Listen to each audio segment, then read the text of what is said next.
Bonjour, bienvenue dans cette vidéo. Aujourd'hui j'ai envie de te parler de comment savoir si tu es dans une relation toxique. Et je te conseille d'ailleurs d'essayer d'identifier si toi tu es toxique avec toi-même et avec l'autre dans cette relation. Souvent on se pose pas la question et quand on s'en rend compte, ça nous permet un peu de mieux se comprendre. Donc déjà, si tu es dans une relation toxique, quelque chose que tu peux ressentir c'est de l'isolement, de la douleur, de la culpabilité. Tu peux avoir aussi l'impression de perdre ta capacité de discernement, c'est-à-dire de plus savoir si ce que t'as dit c'est mauvais ou pas, si c'est normal ou pas, si ce que l'autre t'a dit c'est normal ou pas. En fait c'est ça, c'est tu n'arrives plus, t'as un espèce de doute permanent qui reste là, où tu sais plus quand c'est ta faute, quand c'est la faute de l'autre, etc. En général la personne avec qui tu es ne se remet jamais en question, ou bien va s'excuser mais que pour soit te récupérer, soit quand elle sent que vraiment elle te perd par exemple.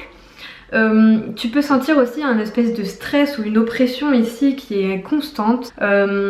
Tu peux avoir peur des réactions de la personne, pas peur forcément qu'on te frappe, hein, c'est possible aussi, mais peur de comment elle va réagir, est-ce qu'elle va te dire quelque chose de blessant ou pas. En fait ce que tu peux sentir c'est comme de t'éloigner de toi-même, tu vois, un peu comme de perdre ta petite flamme intérieure, de t'éloigner de qui tu es, voire de ne plus savoir vraiment qui tu es, ce que tu veux, etc.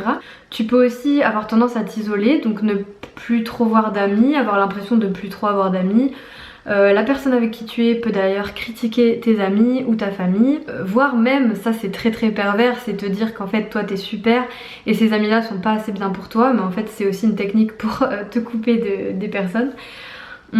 Ça peut être qu'on te dise des phrases comme rabaissantes comme t'es folle. Voilà, t'es folle, ça c'est quelque chose que tu peux beaucoup entendre. Ou si t'es un garçon, t'es fou, mais non, t'es complètement fou. C'est toi, t'es malade, mais t'es complètement ridicule. Donc tu peux entendre des phrases comme mais t'es complètement folle ma pauvre, non mais t'es ridicule toi. Voilà, des phrases comme ça et sentir une certaine agressivité chez l'autre. Et parfois aussi sentir que l'autre personne a un problème, quoi, que tu sens qu'il y a un truc qui va pas.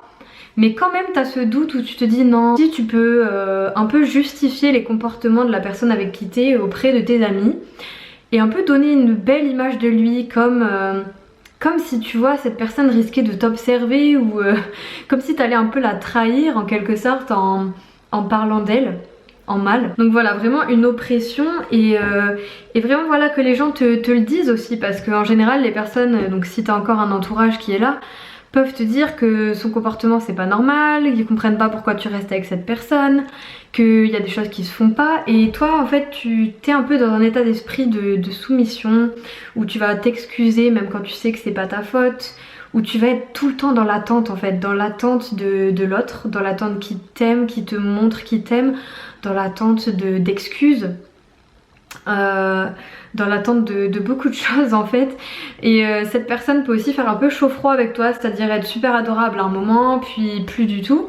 Quelque chose que tu peux ressentir aussi, et dans ce cas là ça peut être de la dépendance affective. L'impression que tu peux avoir aussi c'est de passer quand même des moments très durs, très intenses, voilà, où t'es très triste, où tu pleures beaucoup, où t'intériorises, où t'as des oppressions dans le ventre, mais de tout le temps te raccrocher en fait à cette petite chose positive qui s'est passée quand vous avez fait telle sortie qui était cool il y a 1 an ou il y a 6 mois, quand il t'a quand même dit ça et quand il t'a quand même compris alors que t'avais dit telle ou telle chose. Et en fait c'est vraiment mettre l'autre sur un piédestal et toi de te diminuer et en fait de perdre comme un peu ta valeur jour après jour, d'avoir l'impression de perdre confiance en toi. Tu peux aussi ne plus savoir ce que tu veux faire dans la vie en général, délaisser tes passions. Après ce que tu peux observer chez l'autre c'est le fait qu'il ne se remette jamais en question, très rarement, voilà, comme si on avait l'impression que cette personne était incapable de réfléchir sur elle-même, de s'observer elle-même en train de faire, en train de parler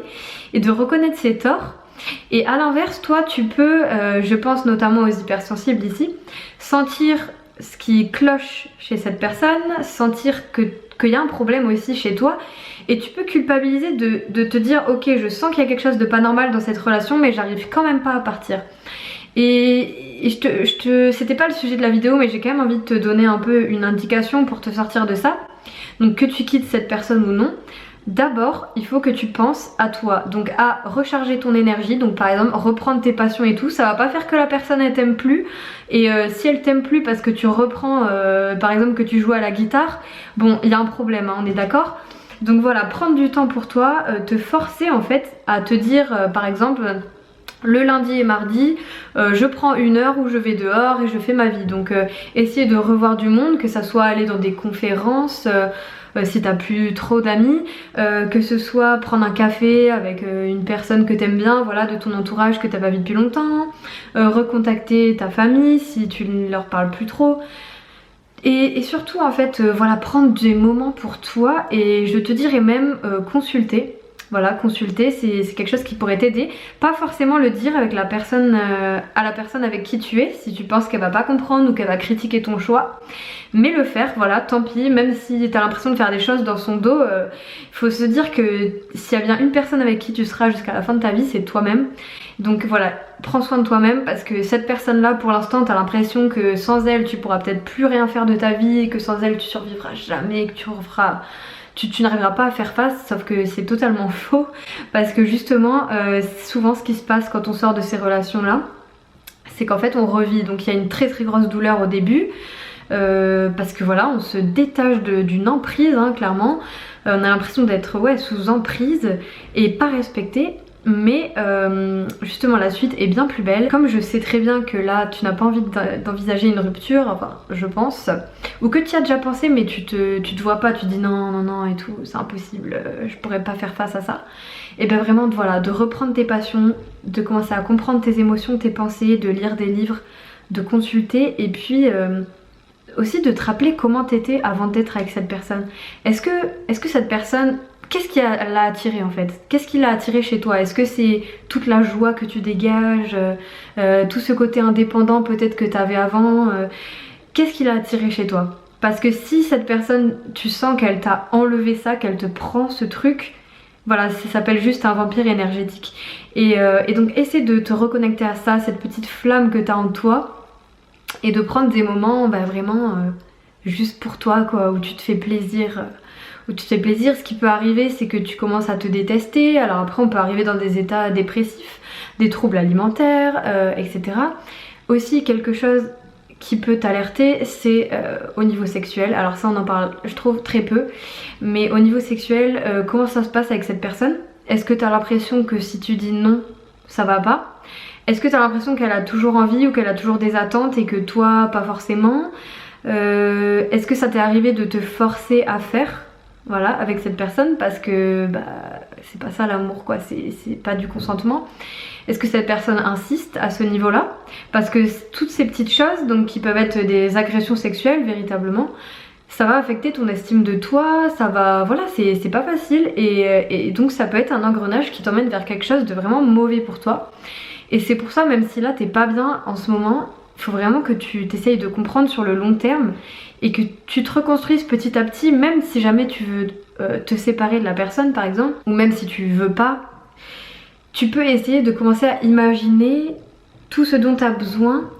Si jamais voilà, là tu te séparais de la personne, si là tu vois t'étais tout seul quoi, ou toute seule, bah t'aurais besoin de quoi? Parce que j'imagine tu te retrouves sans amis, sans passion, t'as peut-être délaissé tout ce que t'aimais faire, même tes études.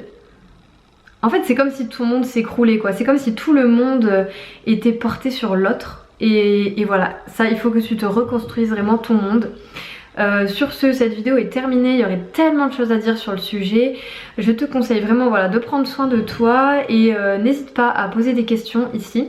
Si jamais ça te parle, si jamais il y a des questions plus spécifiques que tu te poses. Je sais pas si on a qu'une vie, j'aime pas dire ça, peut-être que non, mais en tout cas tu n'es pas moins pire ou meilleur que quelqu'un d'autre. T'as autant le droit à l'amour, au respect, à ce que la personne fasse attention à toi. Et là je te vois, t'es là, oui mais quand même il fait attention à moi, ou oui mais quand même elle fait attention à moi parce que là elle a fait ça ce jour-ci.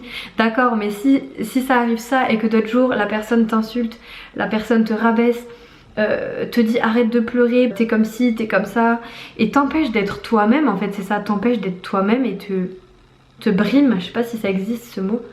Ouais, comme si cette personne te diminuait, tu vois? Je sais pas si tu vois ce que je veux dire. Franchement, enfin, si t'as pas encore la force de t'en aller, juste prends le temps déjà de t'occuper de toi-même. Sur ce, je te dis à une prochaine vidéo. Passe une bonne journée ou une bonne soirée, et n'hésite pas à t'abonner si mes vidéos te plaisent.